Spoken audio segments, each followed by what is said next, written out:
listening to Your Music, Your Business, a podcast putting you in the room with music industry professionals so that you actually hear it first.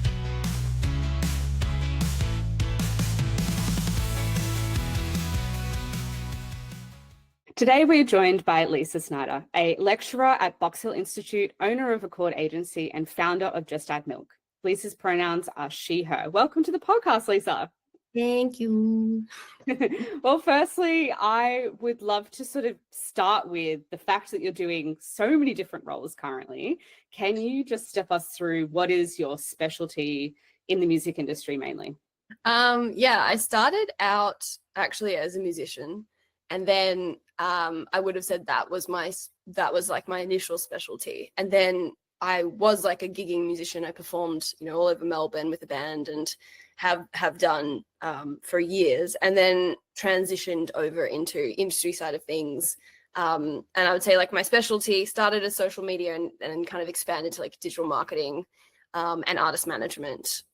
Just kind of organically went into artist management, just kind of as a, as everybody does. Yeah, you just kind of can't help it, really. Like if you're working with bands, eventually you happen upon a bunch that you love, and you kind of think, oh yeah, I'll stick with that. Yeah. But yeah, I guess like to sum it very specifically for now, probably digital marketing and artist management. Amazing. That's great. I love that that's like your two niches. I find them so interesting how they work together and complement each other, but then also sometimes how different they can be from each other. Yeah. I think I actually always thought I had the niche kind of spot because I came from it all from a musician perspective, which most industry people, I think some of them definitely play, but it's quite hard to be both, like be really good at both. Not that I'm saying I'm really good at music. I haven't been able to touch my instrument for a while, which I'm sad about, and I would like to touch it again. But yeah, I think that actually existing in that scene as a musician and then transitioning over, it gave me a special insight that probably most managers don't have. Probably some do, some don't. And then the kind of specialty in the social media, and I learned all of my stuff overseas in New York in a big agency. So I think having that plus the unique perspective, I really kind of accidentally happened upon a niche. Yes. We love that in this industry, just accidentally falling into it. Now with a Chord agency, you are covering digital marketing and artist management, but for now I'd love to focus on the artist management side because I know that you have an artist showcasing at Big Sound this year. How are you currently preparing for that? Oh, so much. The first question is always, how are we going to make the most of it? And, what shows can we play around it? How do we pay to get there? Because you don't get paid to play at Big Sound, unfortunately, and you have to cover the costs of flights and a comm and all that stuff. Thankfully, the band have just been on tour. They're about to wrap up. They've got their album launch at Northcote Social Club this Saturday, and then one more show in Adelaide. But I guess because they've been releasing, or they have released, and they have actually more music coming soon, we can kind of use that as well, to kind of leverage the day and the performance. And of course there's like the normal preparation of who do we want to be at the showcases, and who are we looking to add to the team, and how do we get those people there, and when will they be there, how do we get in touch with them ahead of time, all that kind of stuff. But I think the main prep for them right now is just how to pay to get there. So looking at opportunities surrounding, looking at grants, also looking at partnerships. The band have a partnership with Sennheiser, which is really awesome. They've been really great to the band, and so something like that could be helpful. And so just so many, so I can't even begin to tell you the different way, but honestly we're kind of still wrapping the tour, so I think that's the main focus right now. And then immediately after we'll kind of dive in. But we've already kind of flagged all the things that need action.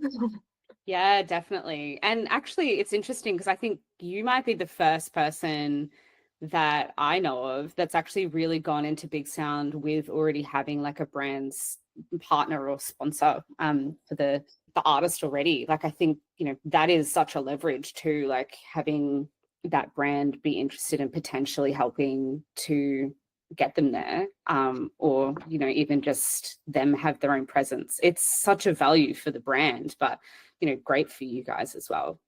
Yeah, the Sennheiser thing was really a really nice partnership. So Maddie from the band, and she's like mentioned this publicly on her socials.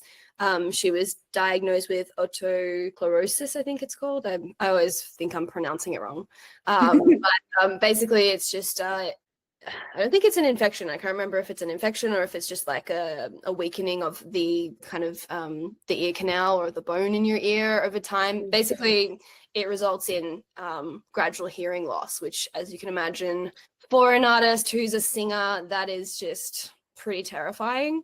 And Maddie already uses a hearing aid, which actually Support Act help to fund because they're very expensive. But yeah, we were kind of thinking of options for when she was going to go on tour, like how to combat all the different spaces, make sure that she could hear everything properly. And so we were talking about the in-ear setup, and then of course, like Sennheiser being a pretty huge player in that space, I kind of just reached out to them and just said, hey, like this is the situation. Your in-ears customized. Is this something that would help with the artist? You know, can we come up with some sort of collab? And we kind of got in touch with the person who was in Nashville, and then actually Maddie was in South by Southwest Sydney last year, I think it was, and met some of the Sennheiser people in Sydney as well. So she kind of like, I think I kind of like created the lead, and then she like solidified the shit out of it, you know, like she just was herself, obviously, her beautiful self. And you know, they just like fell in love with her, and they were like, we never do this, but we're gonna do it for you. And that's so amazing. Yeah, so that was really like lovely kind of organic partnership, and they've been happy to kind of have their logo and stuff on the tour posters this whole time. The band have used their setup for all the shows that they've played, and it's been like almost 23 shows, I think it is in total. Yeah, I think it is pretty cool. I think something that for me anyways is like having the artists really truly connect with the team that they're working with is so important. And you know, like maintaining that relationship, checking in, you know, making sure that they're invited to any shows nearby, and just, you know, also feedback on the product, because that's kind of also part of the point of it. And yeah, like being an ambassador for a brand, even if you're not really getting paid initially or whatever it is, like I think it's a good start as long as the alignment is there, like the ethics align, the branding aligns. So it all made sense. So yeah, it's pretty good. I'm not sure how much they're going to continue to help, but I think, you know, they've done like more than enough so far. They've been really awesome. So nice. Yeah, it sounds like the two of you are a bit of a power duo and like the great balance between artist and artist manager. And I think a lot of artists, you know, sometimes forget that it is actually a balance. It's not our entire job to make their opportunities for them. They also have to put in the work and sometimes close the deal, because it is their brand realistically that, you know, we're trying to sell and you know, build opportunities. So it's really like refreshing to hear that that's how you know, you were able to sort of land that opportunity for her, and the beautiful outcome that ended up being too. Like the brand probably never really having that sort of investment before and being like, yeah, actually this is what we're going to do. Sounds like a great idea. Yeah, it all just happened in a really like lovely way. And I mean, for me as a manager, I really appreciate when artists not like take the lead, but like take initiative and are proactive, you know. And Maddie is absolutely that. She, you know, will find things, send me things all the time, and then we'll talk about it. And it's more collaborative than this is your job, this is my job. And actually a few times I've had to kind of say, hey, like you've taken on too much, you know, give me some stuff. Like I know you're used to doing it and you do it really well, but the point of me is to actually like take some of this away. Yeah, like I wouldn't say that we've achieved like the perfect balance yet, but I think the important thing is we're good at communicating about, you know, where we're at and making plans and kind of executing things efficiently. I think that's kind of all you can ask for, is obviously like, you know, if you're working with a manager that's not top tier and hasn't, kind of launched like, the Tosh Sultana of the world, then you kind of have to work with them. You can't kind of expect everything, for them to just materialize things in front of you. So I kind of don't tend to work with artists who are not self-driven, because I'm kind of sitting here going, I'm not going to do all the work for you. That's not how that in my mind, that's not how this works. Like, I'm happy to open doors. I'll be your advocate. I'll plant all the seeds, but you have to show up as well and help, which is, absolutely what Maddie does. So yeah, it's awesome. Yeah, that's so amazing. Yeah, I completely agree as a manager personally. I think like I need to see that the artist is putting in the effort and that they really care. And like that, I've been in a few management agreements where I've backed out because I'm like, I see that I care more now. This is just ridiculous. It's like technically not my career. Like they become part of my career, but if I care more about their career than they do, something's wrong. And I think, even as you were saying, like, we haven't found our complete balance or like symbiosis or whatever, realistically, I always say to artists, like, if you ever feel like that is the case, then something's wrong. There's always work to be done.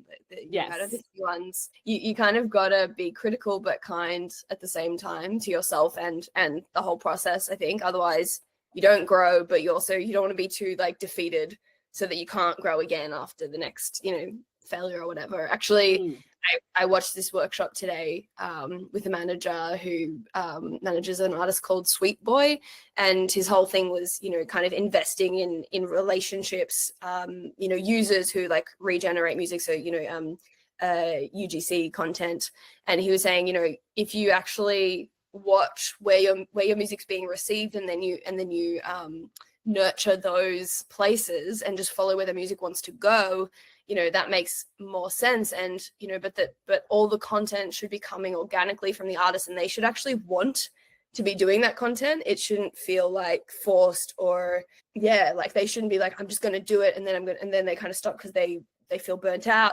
Like he kind of said, you've got to figure out the way to be on social media without kind of like the way you want to show up, basically the way that actually feels good for you.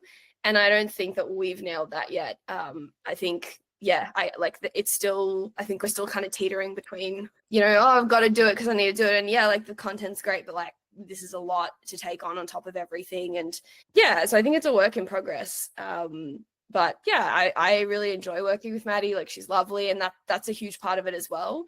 I think if you have a relationship with your artist, then you want to do that work for them. You want to like stick your neck out. You don't, if people are not appreciative or demanding things of you, you kind of don't want to go out there and mention them to your networks. And, you kind of just go, oh, cool. Okay. Well, awesome. Yeah, quite honestly. And I think probably almost every artist manager's experienced that at least once, right? Where you sort of just like, and I'm done now. But it's really interesting what you were talking about in regards to social media content and the demand that is on artists at the moment in regards to that, and like how they're handling it, because it is quite a lot. Like it really is a full-time job, and for some artists, and for some of them, I can see them struggling to understand how they got into it for music, but all of a sudden they're social media influencers. And it's a beautiful chestnut that we are not going to open today, because I feel like that's a whole podcast episode, which I would actually really love to build out, because I think there needs to be a conversation at the moment of like, how ethical is that to ask of artists, but then also what would give if that's actually even something that we tried to challenge. It's very difficult. But again, let's not touch that with a 10-foot pole. I've so much to say about that, but I won't. I feel like it almost needs to be like a panel discussion or something. Where like everybody's jumping in and being like, but like they should also do this, But I think to focus us then, and probably pull us away from the artist management, because we could talk for days and days and days about that. With the sort of digital marketing side, or like the social media side of things that you do within the music industry, it is shockingly a space where not many people have really stepped into it as a business model yet. It always just gobsmacks me that there is not that many companies out there like actively wanting to provide services or help artists with their social media. Whereas like across, the marketing world, it's rampant. Like you're hard pressed to find a marketing agency that doesn't do digital marketing or, in particular, or like social media marketing. Why do you think it is that within the music industry, we haven't really like adopted it as much? Like, what is the benefit of niching down to music, do you think? I think it's there. I think it just, it's maybe not as streamlined as kind of the generic marketing world, because of how niche the requirements are. So, you can know how to use Google Ads, you can know how to use Meta ads, but then knowing how to achieve that specific thing that musician wants via those avenues is kind of a niche music thing. Impossible to learn, but it's like a step outside of your kind of mundane marketing ecosystem. I think there are people who do it, but probably likely the reason that there aren't full-blown agencies, doing the exact thing that, bigger marketing agencies are doing is because there's so little money in music. Artists, especially emerging artists, don't have the money for that kind of thing, so they're trying to DIY it or learn themselves. And then any bigger artist is usually attached to some sort of label or some sort of agency that usually has some sort of in-house marketing person. I've been that person at labels before, and you kind of generically end up kind of doing all the ads for all the artists on the roster. There's that. And then also I think that lots of artists have kind of just figured out, the algorithms, especially, across like social media. They figured out how to kind of get their stuff out there, and whether that's by becoming a form of an influencer, getting really into, the fashion world and kind of connecting the audiences there. I think, there are some artists that are just really clever with how they promote themselves. And so why would you need agencies for that?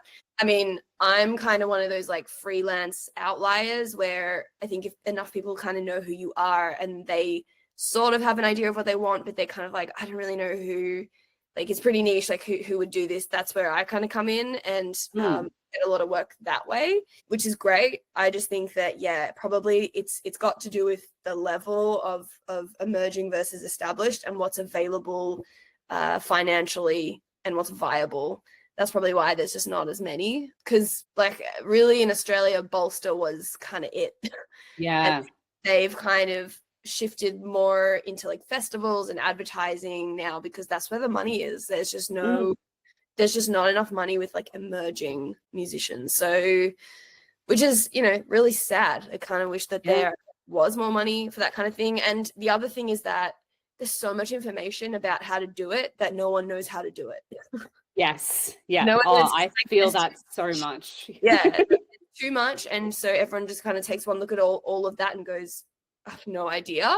Or you start trying without really knowing what you're doing, and you end up spending way more money than you wanted and not getting the results you wanted. So you feel like really disheartened and like you didn't get value for money.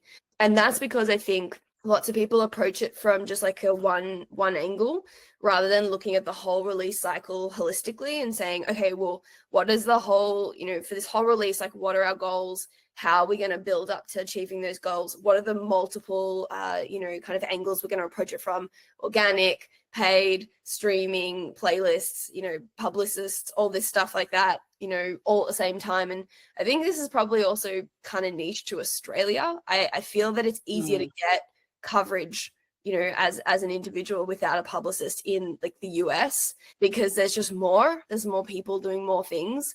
But here it's actually, it's not a long list. Yes. I think then because of that, it's more competitive to get on playlists, and it's more competitive to do XYZ, which is why a lot of people then go out of the country first, find success, and then come back and find it much easier.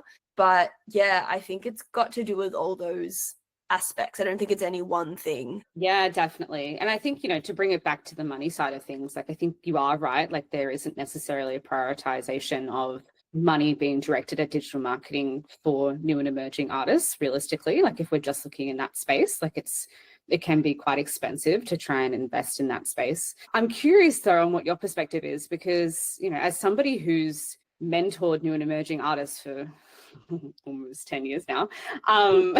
Wild. You know, I really saw artists being so happy to jump in on investing a few $1,000s on PR campaigns in the past. And now, you know, we're seeing so many of them be completely happy to move away from doing PR and wanting to invest the money elsewhere. Do you see that shift at the moment? Like the shift between people, you know, realizing that digital marketing is actually potentially more of a stronger bet early on than investing in PR?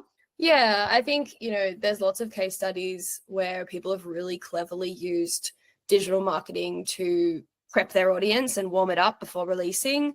I think that there's definitely something to this whole, you know, user-generated content, because it's people who are already sharing your stuff for you. And so nurturing those spaces makes sense to me. And you can use digital marketing to do that. I mean, I was always kind of taught that you should post something organically first, and then if that gets traction already organically, then it's deserving of a boost or a paid boost. Lots of people, I think, just kind of want to put money behind stuff and go, I want this post, and you're not actually paying attention to the data, and the data tells you what your audience want. So it's important to pay attention. I think the shift away from publicists, I mean, I kind of feel like I still feel like publicists are something that people want, but yeah, it's becoming an expense that I think people go, well, I don't know, there's no guarantee I'm going to get, you know, this coverage, this thing. I think for people who have no idea how to do any of that and don't have any relationships and they're just kind of starting, it probably does make sense to have a publicist, at least for, you know, not maybe the first release, but maybe a later, you know, the second or third, so that you start to kind of see what's out there and people start to get, you know, a bit of an idea of who you are. But beyond that, I think a lot of artists then, you know, start to see repeat, you know, media pickups, and they go, well, okay, but what else? Like, what else is out there? And, you know, who else? And that's where kind of these new platforms like Groover or Submit Hub, Muso Soup, they're all starting to come in and go, well, hey, like, we're kind of like a publicist. We've got all this access to all these curators that we've meticulously gone through that have access to XYZ. You know, you only have to pay like a fraction of the price that you would pay to a publicist to get, you know, potential coverage. The issue there is that, you know, the quality, obviously, of the coverage, and also, you know, publicists have really good relationships usually with the media that they get. So there's also kind of this build-up of awareness from like real people in real spaces that will then hopefully talk about you. But yeah, I think it's changing because of, number one, cost, and not everyone has access to that kind of money. I am trying to think of one artist that I have worked with that hasn't had funding in terms, like, you know, like in order to hire me. I feel like that comes when you get a grant, you go, okay, cool, now I can cover all bases. What are all my bases? Publicists, digital marketing, you know, they kind of go, oh, this is what I absolutely would cover if I had all the money, and now I have the money, so I can.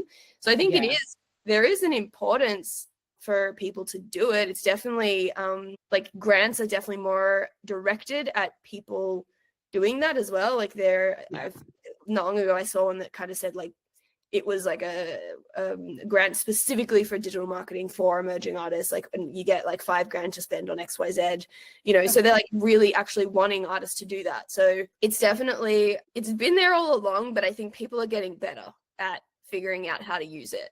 And I think people are kind of realizing as well that you can't just throw money at something and it'll do everything you want. Like, it's actually got to have a really long-winded plan with steps.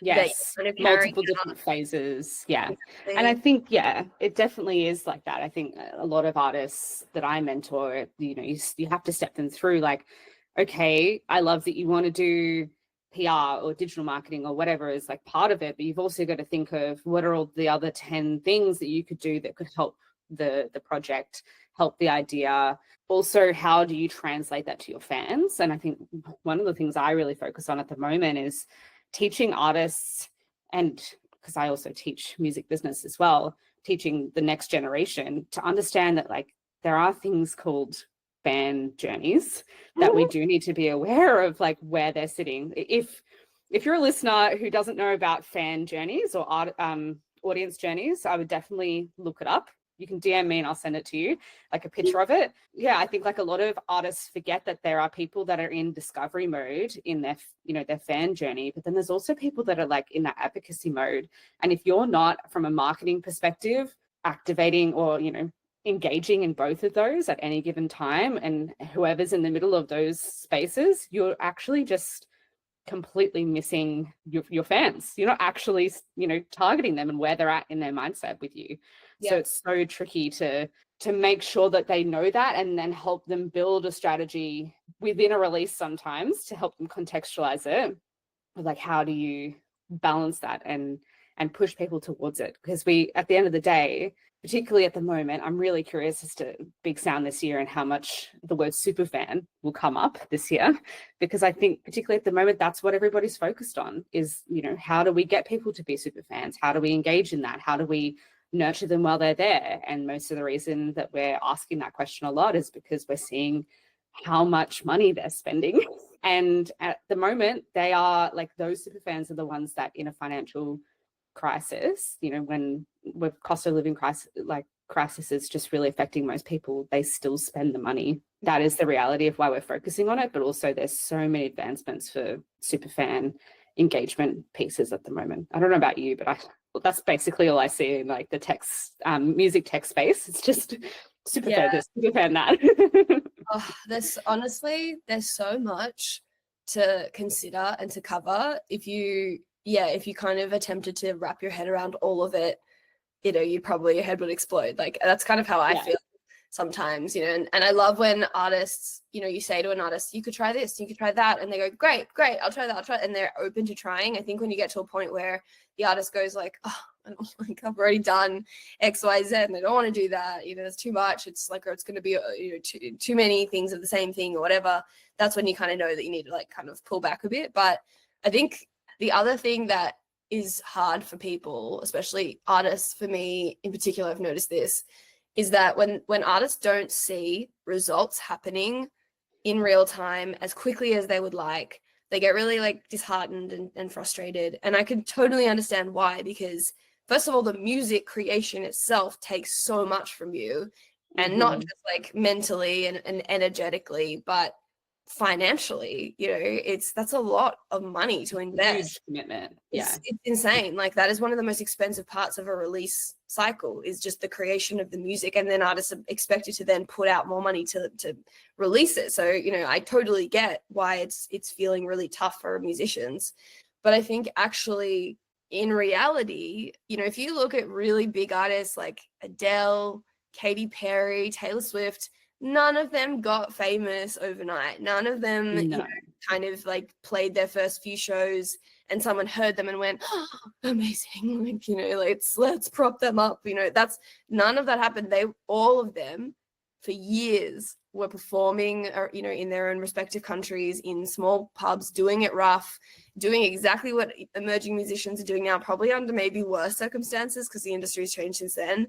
And after like many years, like 7+ years, then got discovered. And that's kind of the truth for many artists. But for some reason, and I think this comes with the viral TikTok kind of moments. Yes. People kind of go, oh, if I just get viral on TikTok, I'll have everything I need, and then it'll all connect and everything's great. And it's like, actually, no.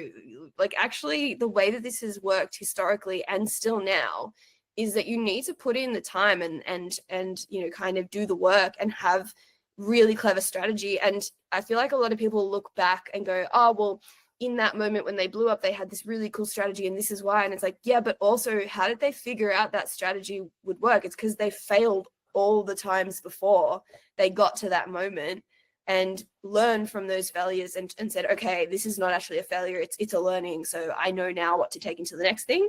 And I think a lot of artists kind of, they kind of don't comprehend that. They kind of think, yeah, I'm going to release it, and because I love the music and it's great music and I've gotten great feedback, it's going to just really do well. And it's like, yeah, I would love that if that was the case, but that's actually just not how the world works. Like, everyone's so interconnected on their mobiles and platforms, and so you just have to be on those things, you know, in order to kind of get in front of people's faces faster. And it takes time. There's a lot of people in the world who you want to connect with, and there's so much content now that it's really hard to kind of get a look in edgewise. So Yeah, like I feel for artists when they get really upset about not making the progress they want, but I also kind of feel like saying to them, just keep going, because you're only really going to fail if you stop. Like that's when it really ends, if you actually say it's not for me. And look, if it's not for you and you don't have the perseverance, that's totally fine. But I think it's tough because a lot of the people who are musicians and create incredible music are very emotional, sensitive humans who care deeply about what they're doing. And so it's such a hard like thing to mesh together, that you have to be kind of resilient, but also emotionally open and vulnerable at the same time with all your personal work. Like it's kind of a bizarre phenomenon if you think about it. Yeah, definitely. And I think so much of it too that I've really seen across a lot of artists is a lot of them, because it's such a glitzy life. Like it's like that, it's the dream that everybody is brought up thinking, oh, to be a pop star, to be a, live off the music type thing. And I think, sometimes I do really sit with some artists and just go, it's actually okay if you just want to be a session musician or do it as a hobby, like a cover band or whatever. Like this doesn't need to be your career, like your full-time. You are the face of a music project. You don't even need to make music realistically. And I usually at that point I go like, how much of your ego is sitting in the room with this? Because so much of it is that. But then in the same breath though, managing expectations for almost everybody in this industry is so hard. Like particularly as an artist manager, I feel like most of our job is managing expectations. And it's like, Totally. Yeah, like literally from like looking at their artist career as a whole, but then also just like every single release that you do with them. It's just sort of like, how do I manage your expectation and get you to understand that like this is going to take 10 years. Like that's how I start my management conversations now. Actually, I go like, I'm really interested in this project. It's probably going to take you 10 years though. Where are you going to be in 10 years? Like, do you want kids? Do you want a house? Because that like those things will be pushed back another 5 or 10 years from what you thought, or also what your parents are going to pressure you into doing. Yeah, totally. I mean, I sort of think that most musicians, in order to have a sustainable career, can't just be a musician. That's just like kind of not realistic. And that's not how I'm sustainable in this industry. So why would that work for a musician?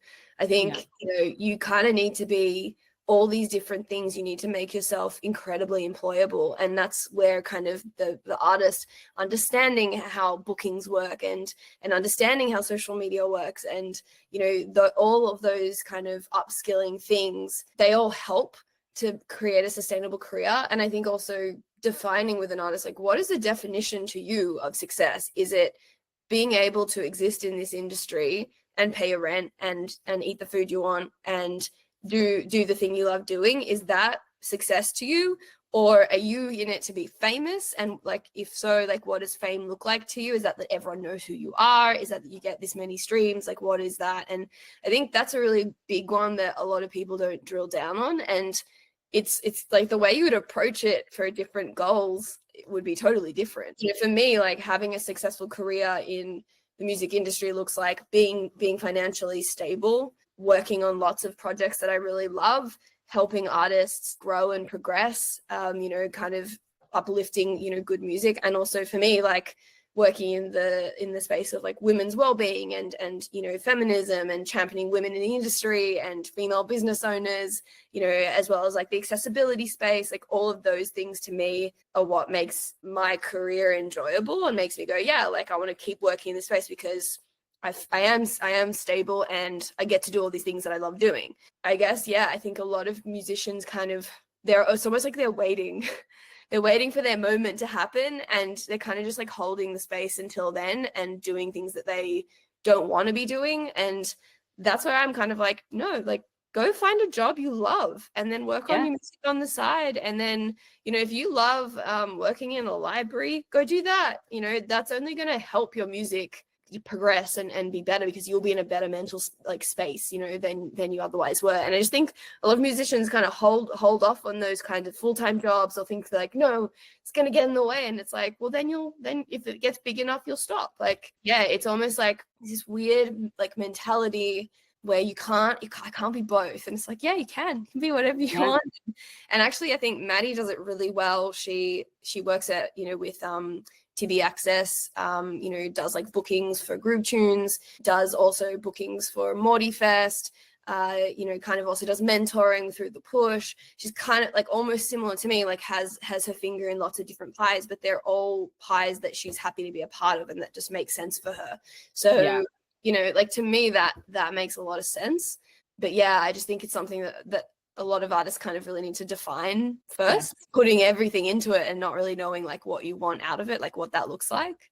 Yeah, that's so true. And it really has become the way that I've started to look at it too, is like, how do you think you could make money in an industry that you love? And it doesn't have to be the music industry. I think my favorite person I've met so far actually was a musician who was also a data scientist. Yeah. Like a very intense day job, but also just like a successful musician. There's so many people like that who are just doing, kind of corporate jobs. And then the music is how they kind of unwind and unleash. And that it all feeds and helps them, because I mean, like, I know personally that if I didn't have financial stability, I wouldn't be doing well in my creative, projects, because I'd be stressed about that. So I can understand why that's a real pain point for musicians. Like, of course, like being financially, and it's worse now than it's ever been for people our age. So like it makes total sense. So there's no harm, like you're not a trader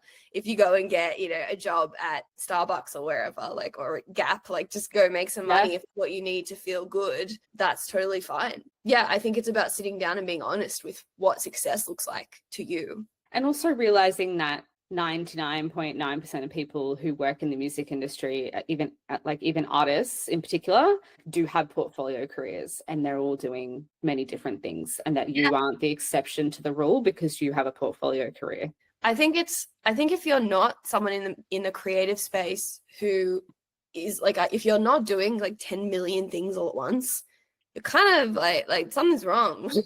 Either you've happened across a really awesome position that's just epic, or like because that's just kind of, I feel like that is the vibe of creative people, is that we can't sit still on one project for too long, and it's almost like you're a bit antsy, like it's boring to work on the one thing only constantly till the end of time. Like that just doesn't make sense for us. And I think a lot of us are also very entrepreneurial people, and so the need to kind of solve problems, create new things to be better, look at things from a fresh perspective and be like, well, it's this way now, but what if I tried it this way? And we're like not afraid to take those risks and make those changes. So I think that's what's exciting to me about the creative industries, is that there's so many people doing that, and and they're excited about it, and they make huge changes, and that's become kind of global eventually over time sometimes. And so I kind of think if you're in the creative industries and you're stayed in one role for 10 plus years, that's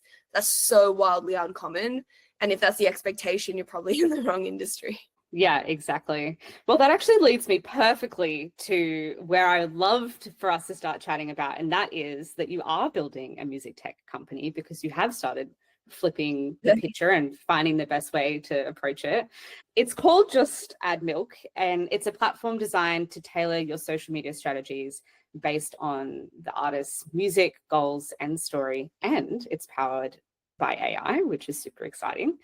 What is the brainwave for you behind that? Like, who are you hoping to help? That was just a response to, all emerging musicians and maybe even semi-pro musicians being like, how do I succeed on social media? It's like that big question of like, oh my God, I've been trying so hard on socials and I'm not seeing the engagement I want to see. I'm not getting the views, and I'm putting all this time and effort in, and it's just like 0, 0, 0. A lot of people feel that way, and it's really frustrating, because then you feel like, well, I gave all this time and then nothing. And so that was kind of my response to that.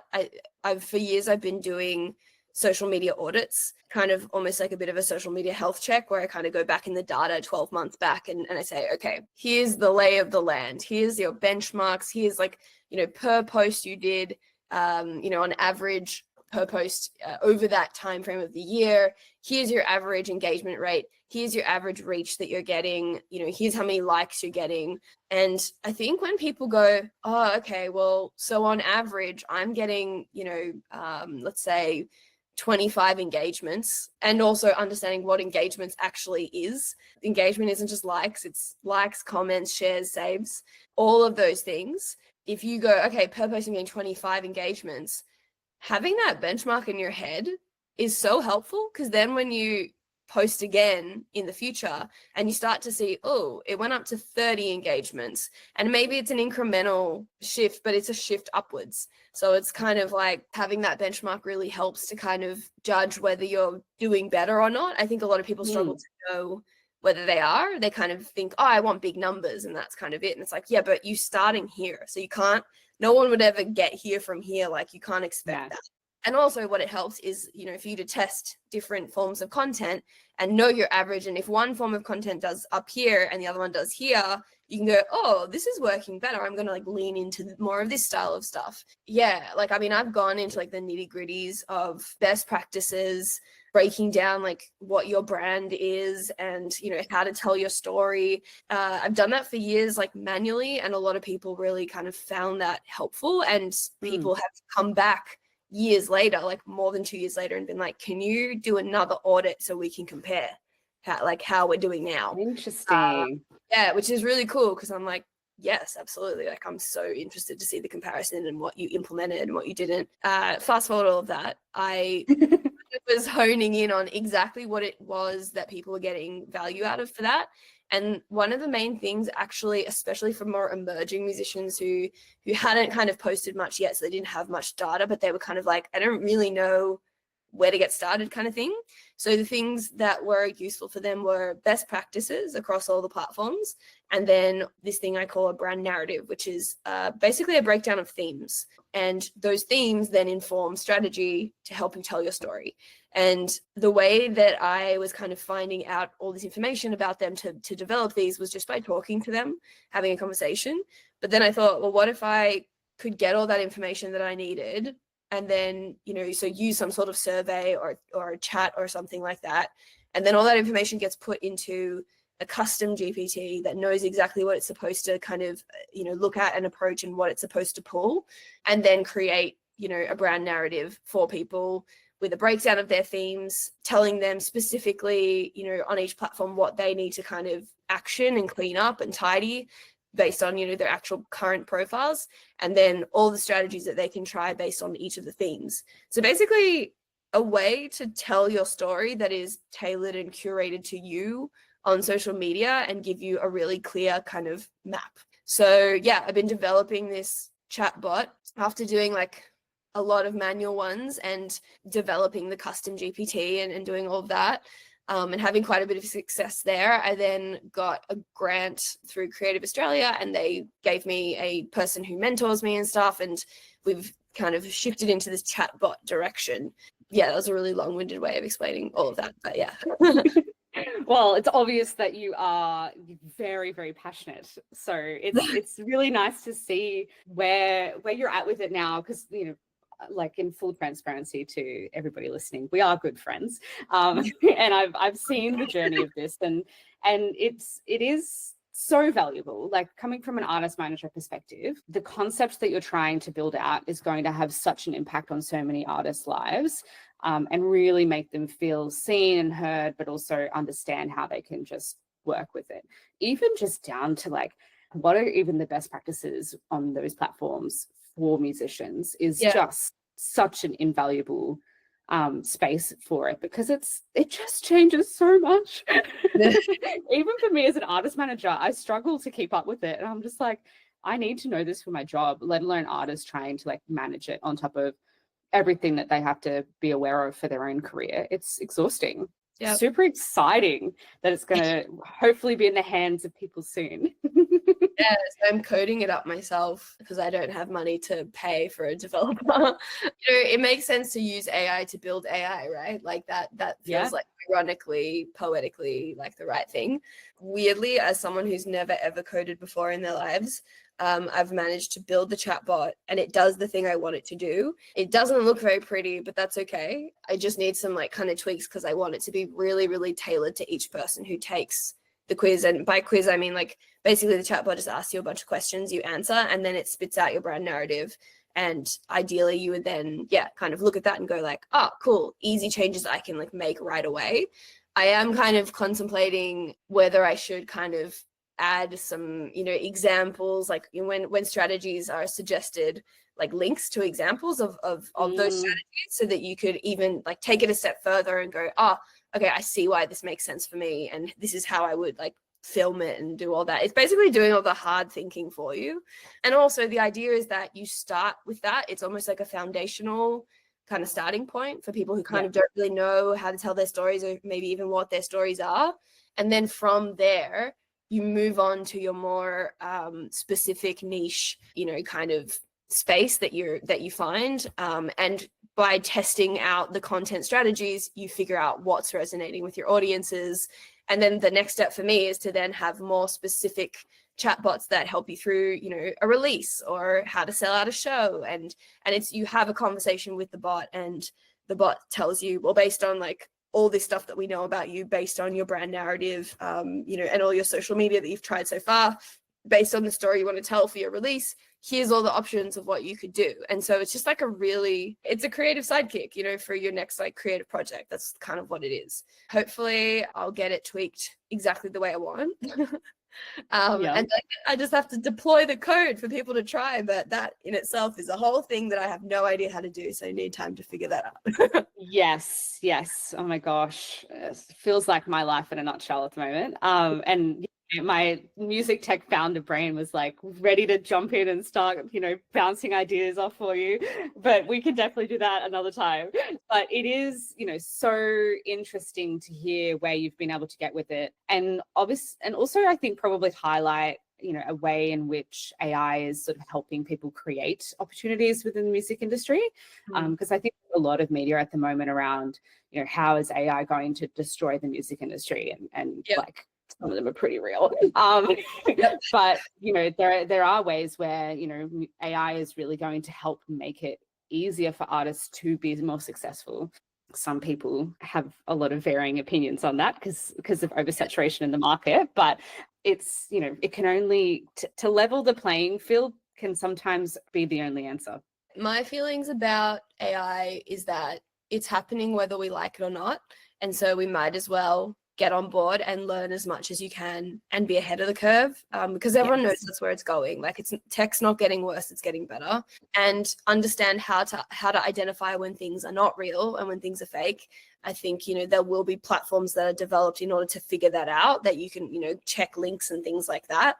I think a lot of people fear that technology will take over the human aspect of the music industry. I think that's always been the fear, when it came to streaming, downloading, even like, back in the days of, LimeWire, and when people figured out, I can like download this, illegally with no one knowing and no one gets paid for it. Even then there was this huge fear. And so it was almost like avoidant behavior rather than let's proactively like, okay, so if this is what's coming and this is what's going to happen, how do we, combat it, and how do we make sure that we protect the music, protect the money, protect the masters?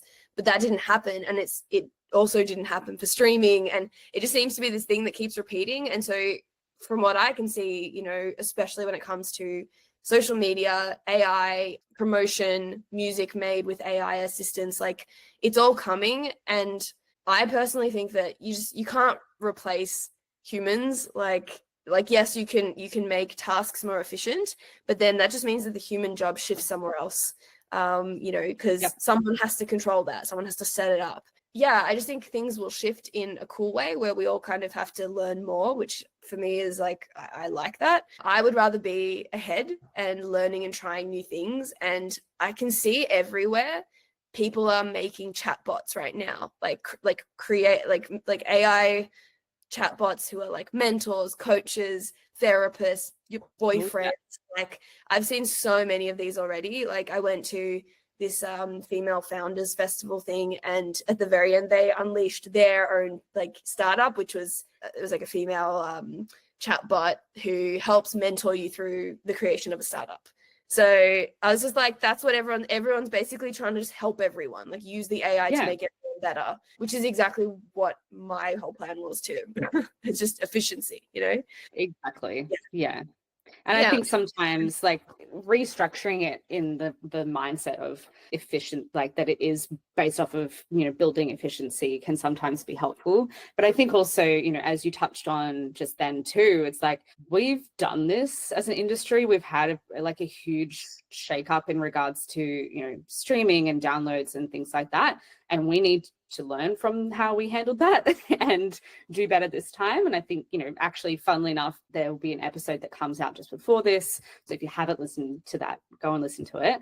And we actually start to talk about what are some of the lessons that we do need to learn. And the biggest one is actually just building stronger policies and laws quicker. And I think, you know, we've seen some laws change already in regards to AI. I think we haven't seen probably enough, but there are people that are already sort of jumping ahead of the curve. And the person who I actually interviewed, Ben Elsom, is the exact example of that, who is already doing research about the impact that AI will have on music and providing recommendations so that those policies and laws can be put into action. And it's like, if we're not getting ahead of the game and starting it early, it's actually just never going to happen. And I think a lot of us forget that can be that, and advocacy can sometimes be our strength as an industry, realistically. Yeah, I think when we band together and we want a change to be made, it usually happens. It's like we're usually pretty successful as an industry. I think the problem is that not being proactive enough before something gets too far. I think a great example of something going too far is Facebook. You know, like Facebook has just like taken over, and there was a time, I remember during COVID, where Facebook just decided they were basically strong arming like media outlets and saying, you know, unless you pay us XYZ, you won't be able to, you know, post on Facebook. And so they just took Facebook offline for all of Australia for like, I think it was a couple of days or something like that. And the amount of money that those media outlets lost because of just that was a huge amount. And so they ended up caving and saying yes to this ridiculous deal. And it's just like when you've got a platform that has so much power because they've kind of dominated the space and they're the ones dictating how it should be, that's when like we're in danger territory, because, you know, then it's really hard to make change because we don't have any kind of power to use to change the tide. So yeah, I really hope that we get across a lot more, you know, kind of policy and, you know, where it's okay to use AI, how to identify if something's AI or not, in streaming in particular, of course, as well. Also just data and privacy things. I just think that more and more, you know, you're expected to have all your private stuff online. And I know so many people getting scammed, and the scams are getting, you know, the cyber attacks are getting much worse than they ever have been. And unless you're really vigilant, you're likely to fall for one at some point. So, you know, having protections like that, especially for creatives who don't have, you know, money to lose, but also anyone, you know, really. I think that's really important. And I think, yeah, we could be more proactive about that stuff for sure. Yeah, definitely. And I think, yeah, we're going to start seeing a shift in appetite for people to their enthusiasm to want to engage in these bots, but then also in some ways also like sort of two sides I want to point out, like one of them being that risk to fraud and, you know, scamming and things like that. But also I think we actually may end up hitting probably quicker an issue of oversubscription to things. Because I don't know about you, but the amount of things that I've accidentally gone off from an Instagram ad onto and subscribed, and all of a sudden I've accidentally paid for an entire year of the subscription. It's like, oh, oops, daisy. Yeah, it's too easy. It's actually too easy to pay and subscribe for things for sure. So and there are ways that companies get around, you know, kind of these rules and regulations. I'll never forget this like one with a makeup brand that I was looking at. I was getting like they were great with the ads. They were creating really good ads, really convincing content, and also had like really good front-facing content. So when you went to their profile and checked them out, you're like, oh, this looks like really legit. They've got lots of followers, lots of engagement, lots of, you know, people using it, reviews, all this kind of stuff. And then you you pay for like a first round to try it, and without knowing, they've subscribed you to like a regular monthly fee. And so the following month I got, money coming out, which I kind of didn't even notice. And then I got a second delivery, and I was like, what is this? And they were like, yeah, it's your monthly subscription. And I was like, what? I like didn't sign up for this. And then like actually so hard to unsubscribe, and like long-winded messages between customer service people and just really like messing me around. And all of it, I think, is all above board. It was in fine print somewhere, but like just not visible to me. So you just got to be so careful. You got to really watch your accounts and check your subscriptions, make sure nothing's renewing soon that you don't want. Yeah, it's insane. But I agree, really hard to not subscribe to everything. I try doing this thing now with like streaming services for like TV shows and stuff, where I don't have multiple subscribed at once. I'll like stop binge, start something else, so that I'm not doubling up on everything, because they all swap the same shows anyways after a certain amount. Exactly right. Yeah, I think my perfect example of the one that just always makes me chuckle is whenever I try to cancel like a Prime membership, and it's just like to find the button so hard. I don't think there is one. I think you have to get in touch with like customer service. I've had that too, and I've never ever again gone to Prime and done like that free trial membership, because I'm like, I know how hard it is to cancel this. I'm not doing that again. Yeah. Oh no, I figured it out. There is a way. It's just I think the thing that gets you is that they color the button that you actually need to press in gray, and then they put the one that they want you to press in blue. So just you've got to just like sit there and like hyper focus on the words. It's so hard. That's crazy. But they know what they're doing. Like every time I go to unsubscribe, I just laugh at them, because I'm like, God, you almost got me, guys. And then like I'm back like 3 months later with like a new email and be like, ha, I'm getting another free membership. Amazing. I am part of the problem. I'm aware. Yeah. As long as you know. Yeah, exactly. Too funny. Okay, let's refocus us and probably wrap up today, because we could talk for hours about different marketing strategies, I'm sure. And I do want to wrap up today with the question that we ask everybody on the podcast, and that is, when you're 90 years old in a retirement home and wanting to brag to your room neighbor about what you did during your long life, what would you like to say to them? I think for me, what's really important is leaving some sort of impact that is long lasting. For me in particular, for women in business, women in music, like I know that it's not a perfect space for us. And I know that there have been women before me who have really kind of impacted me and allowed me to get to where I am. So I really kind of want to be that for others. And I think that, when you pay it forward and just help people and talk to people and give them your time, that can just create a ripple effect that lasts, sometimes a lifetime. Like I'll never forget actually that you and the other Leesa met and at one of our networking events that we and I set up, and it was like women in business or women in music or whatever it was.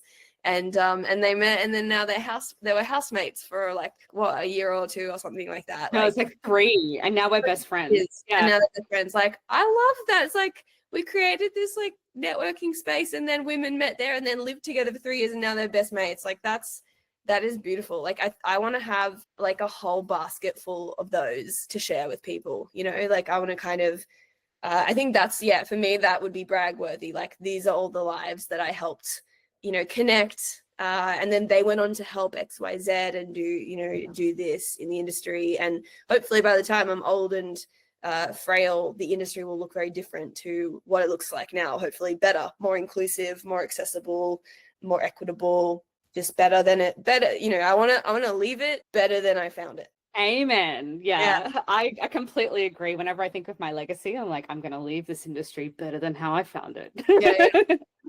I don't care how it has to happen. Even if it's just a little bit, just something. And I would argue that we both probably, made strides towards that. But I would like to just kind of keep going and and just I think I'll know when it's time for me to kind of go, okay, that's enough now. Yeah. I completely agree. I think we both have definitely, you know, had an impact on this industry, I think in ways that we don't even know yet. And I often sit in that, and like in the moments where I've gone, oh, do I want to stay in this industry? I go, well, I'm not dead yet, so I'm going to keep trying. Amen. Amen, right? Yeah. And I think by now, I think the answer just needs to be yes, I'm staying in this industry, you know? Yeah, funnily, I've not really kind of had a whole like, should I stay in this industry yet? Like, I haven't had that feeling yet. I've had like, do I want to stay in these projects right now, or do I want to move on to find new projects? But I haven't had the whole like, I hate the industry yet. Like, yes, I've had bad experiences, but I've never really like thought that's attributed to the whole industry, because there are awesome people in the industry, you know, like you, like other women, like they're there. So I think it's also about finding your people and keeping them close and supporting them, and then growing that. And I think, yeah, that's kind of what I'd like to leave behind, knowing that that's there for other women to find as well. Exactly. Amen. Yeah. Well, thanks so much for being on the podcast, Leesa. Of course, anytime. Thanks for having me.